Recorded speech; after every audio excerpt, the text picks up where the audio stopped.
tidak asing. Ya, selamat malam kakak-kakak semua. Terima kasih untuk kesediaannya hadir dalam pertemuan kita hari ini. Di pertemuan perdana kita para relawan inspirasi. Ya, ada beberapa hal yang akan saya sampaikan dan kemudian ada beberapa hal yang akan kita diskusikan bersama. Saya akan share screen.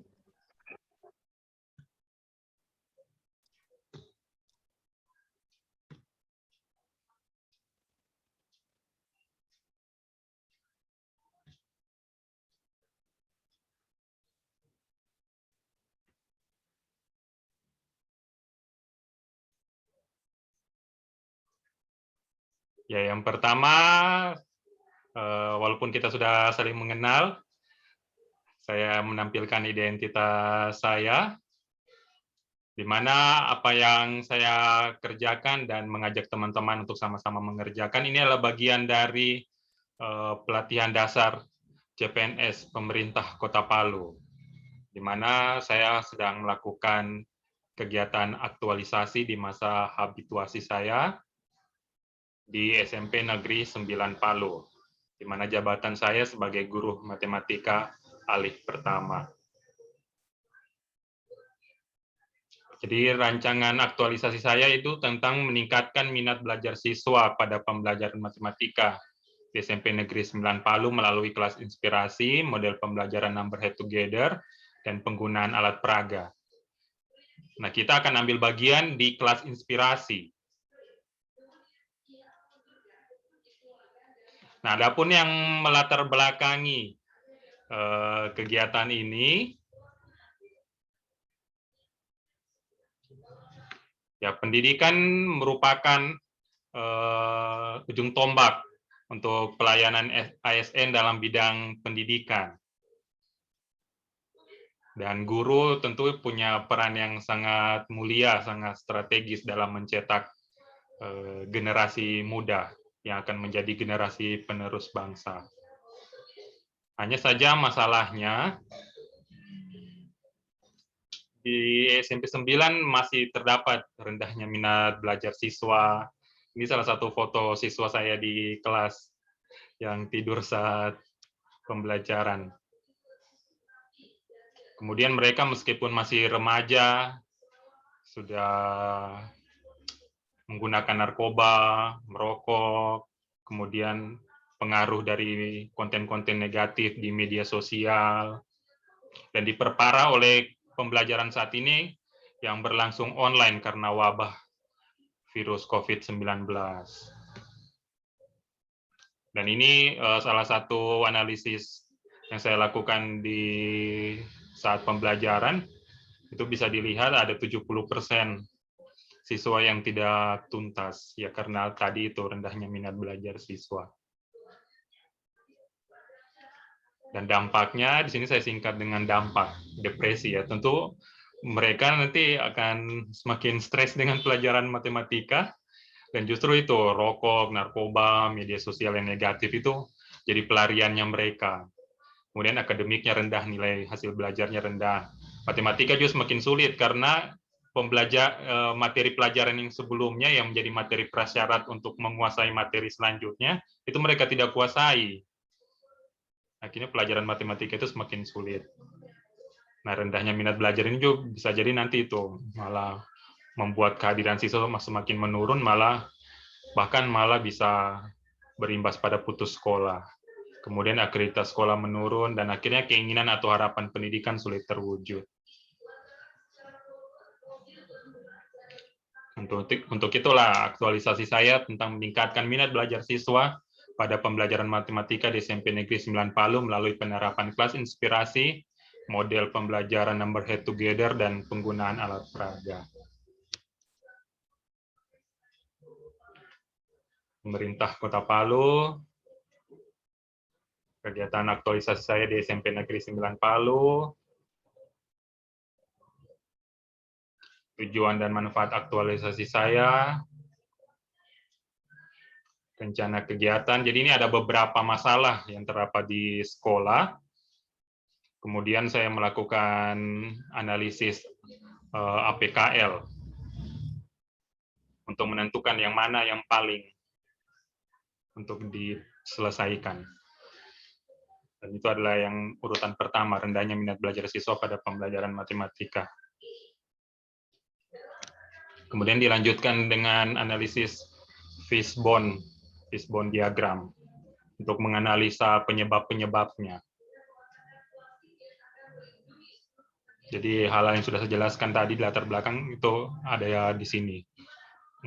Pandemi COVID-19, pengaruh negatif media sosial, latar belakang siswa yang broken home, kenakalan remaja, proses pembelajaran kurang menginspirasi, penguasaan materi dasar siswa rendah, dan lain sebagainya. Nah, kemudian ada beberapa kegiatan, ada 6 kegiatan yang akan saya lakukan dalam kegiatan aktualisasi saya. Pertama ini membuat rancangan pelaksanaan pembelajaran, dan kemudian mempersiapkan kelas inspirasi. Mempersiapkan kelas inspirasi ini ada 3 tahapan kegiatan, menghubungi relawan inspirasi dari berbagai profesi, yaitu sudah saya lakukan. Saya sudah menghubungi teman-teman. Dan tahapan kegiatan kedua, kumpul perdana bersama untuk mendiskusikan pelaksanaan kelas inspirasi. Itulah yang kita lakukan sekarang ini. Dan kemudian nanti yang berikutnya kita akan mempersiapkan materi yang akan kita sampaikan pada hari pelaksanaannya nanti. Dan hari pelaksanaannya itu di kegiatan yang keempat.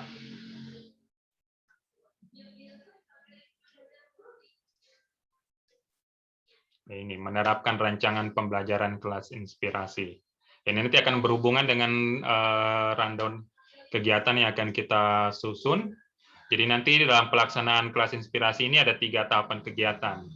Yang pertama melaksanakan kegiatan awal, yang kedua melaksanakan kegiatan inti, dan yang ketiga melaksanakan kegiatan penutup.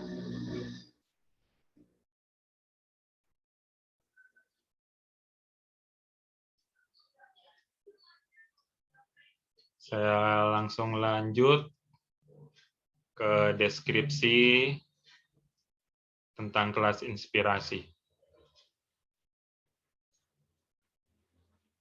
Nah ini, jadi nanti ada fase-fase dalam pembelajaran ini, ada fase penyajian materi.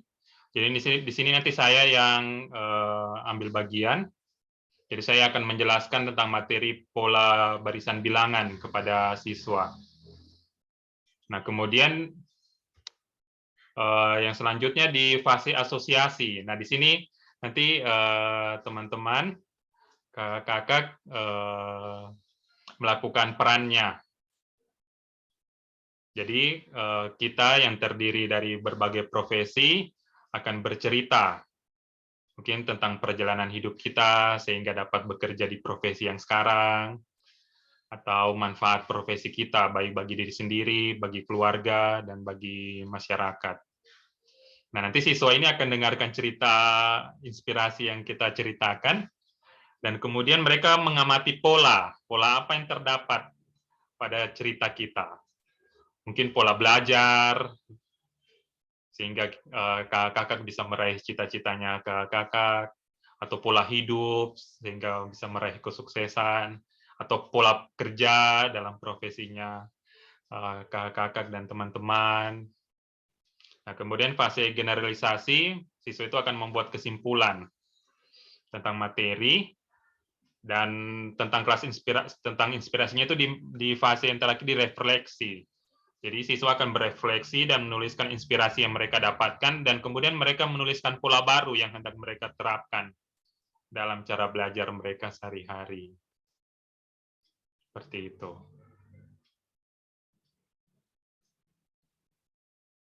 Ya, sampai di sini yang bisa saya jelaskan. Jadi tentang latar belakang, tujuan, arah dan alur dari kelas inspirasi ini. Mungkin sebelum kita lanjut, ada yang mau ditanyakan? Dari Kak Dian, Kak Alex, Kak Rudi atau Kak Budi? Ya ada Kak.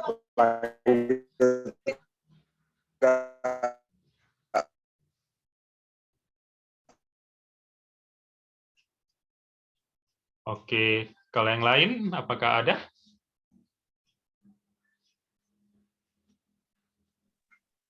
Saya juga belum, Kak. Oke, kalau begitu kita lanjut ke poin selanjutnya tentang rundown kegiatan ini. Jadi mungkin yang pertama kita sepakati waktunya dulu. Ya, jadi kegiatan ini karena perkembangan pandemi COVID-19 di Kota Palu akan dilaksanakan secara virtual lewat media Zoom.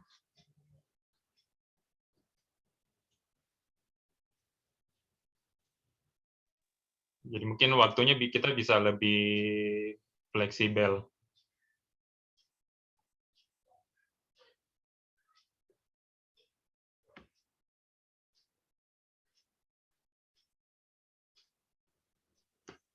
Oh, Zoom jadinya? Iya, lewat Zoom.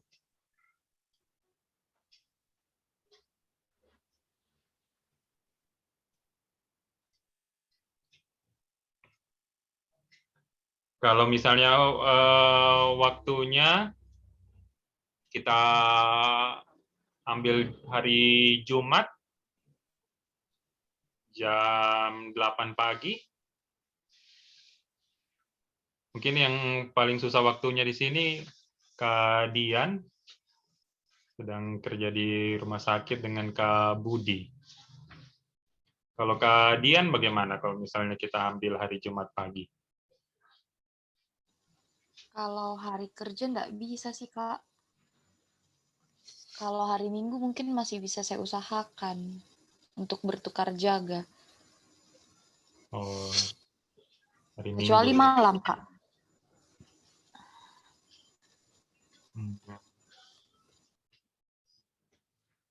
Kalau kan maksudnya nanti tidak apa-apa Kak Dian tidak muncul dari awal sampai akhir. Nanti misalnya muncul di fase yang kedua saja, di fase asosiasi. Jadi mungkin sekitar 5 menit saja. Kira-kira Kak Dian bisa tidak melakukannya sambil beraktivitas di tempat kerjanya Kak Dian? Kalau untuk hari Jumat saya belum bisa pastikan jadwalnya sih, Kak. Soalnya tergantung ada tidak jadwal operasi. Kalau tidak sedang ada jadwal operasi, masih bisa masuk saya, Kak. Oh begitu Kalau ya. lagi ada jadwal operasi paginya, berarti saya tidak bisa masuk. Oh iya ya. Kemudian kepastian jadwalnya untuk kalau operasi seperti itu biasanya kapan Kak Dian? Selama ini selalu di hari H sih, Kak. Jadi paginya baru ditahu fix jadwal operasinya ada atau tidak. Oh, dan itu memang operasinya dimulainya dari pagi memang, misalnya dari jam Uh, 8 seperti itu. Kalau yang selama ini. uh, Tergantung operatornya, Kak. Kalau misalnya hari itu tidak ada operasi di rumah sakit lain, bisa mulai dari pagi. Tapi kalau misalnya ada operasi di rumah sakit lain, ya biasa mulai siang. Cuman karena hari Jumat, biasanya sholat Jumat toh, Kak. Jadi biasanya mulainya pagi sih, Kak. Oh, gitu ya. Cuma memang belum pasti kan sesuai dengan ada tidaknya kegiatan Iya. operasi tersebut. Oke, terima kasih Kak Dian. Kalau Kak Budi? Ya, halo Kak. Iya. Maaf Kak, tadi saya tidak terlalu menyimak. Berarti harinya bebas toh Kak? Maksudnya kan ini kan online. Iya. Saya untuk minggu depan ini saya usahakan bisa Kak. Hari Jumat pagi bisa? Jumat pagi. Oke, boleh Kak. Untuk sekarang belum ada jadwal apa-apa sih Kak. Oh iya. Oke. Berarti mungkin kita sepakati Jumat jam 8 saja dulu ya. Oke. Dan semoga nanti Kak Dian dan Kak Budi tidak berhalang. Ya, Kak Rudi? Itu tuh orang harus ikut dari awal sampai akhir. Iya, buat yang bisa ikut dari awal sampai akhir saja. Kak Rudi ada kegiatan hari Jumat? Iyo, ada Oh, acara. jam berapa Kak Rudi? Kan acaranya VL sore. Oh, siang itu. Belum tahu jamnya. Cuman maksudku saya tidak bisa full dari jam 8 sampai jam 12 itu. Oh, anu Kak. Jadi ini kan online. Jadi tidak dibagi shift siswa. Jadi hanya satu kali. Oh, berarti tidak jadi 2 kali. Iya, tidak dibagi shift, kan online saja. Dan kemudian kan juga memikirkan tentang kuotanya siswa juga kan, mereka akan rasa berat kalau Zoom-nya terlalu lama kan. Jadi mungkin sekitar 1 jam saja. Oh, oke. Jadi mungkin dari jam 8 sampai jam 9 saja. Seperti itu. Tapi kalau Kak Rudi nanti juga mau, kalau fase asosiasi ini sudah selesai, Kak Rudi juga mau meninggalkan ruang Zoom, boleh. Cuma kan lebih enaknya kan kalau ada, masih tetap ada kan nanti ketika mereka buat refleksi kan masih berasa feeling-nya, atmosfernya, karena kakak masih hadir di ruang Zoom-nya. Seperti itu. Oke, Kak. Sip. Oke. Kalau Kak Alex bisa kan? Bisa, Kak. Oke. Jadi kita sepakat hari Jumat jam 8 pagi. Ya, kemudian untuk pakaian, ya jadi ini kelas inspirasi dari berbagai profesi. Jadi nanti berharap kakak menggunakan seragam sesuai dengan profesinya kakak. Kalau Kak Dian kan memang di rumah sakit, jadi ya otomatis kan memakai pakaian seragam dokternya Kak Dian. Ya, tinggal teman-teman lain juga ikut menyesuaikan sesuai dengan profesinya kakak-kakak, teman-teman.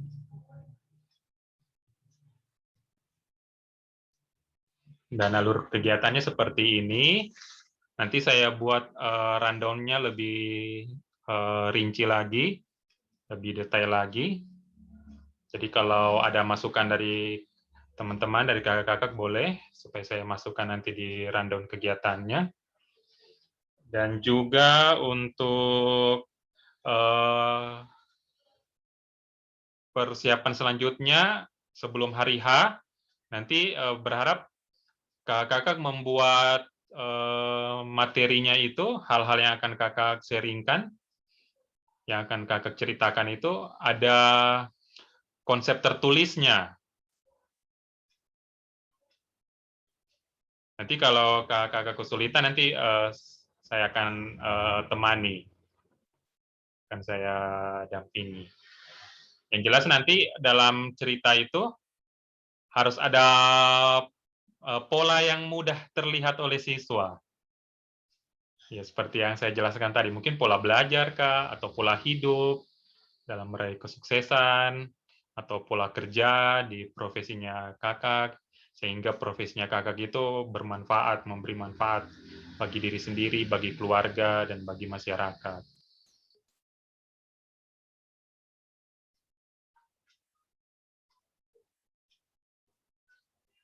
Ya, saya stop share dulu ya.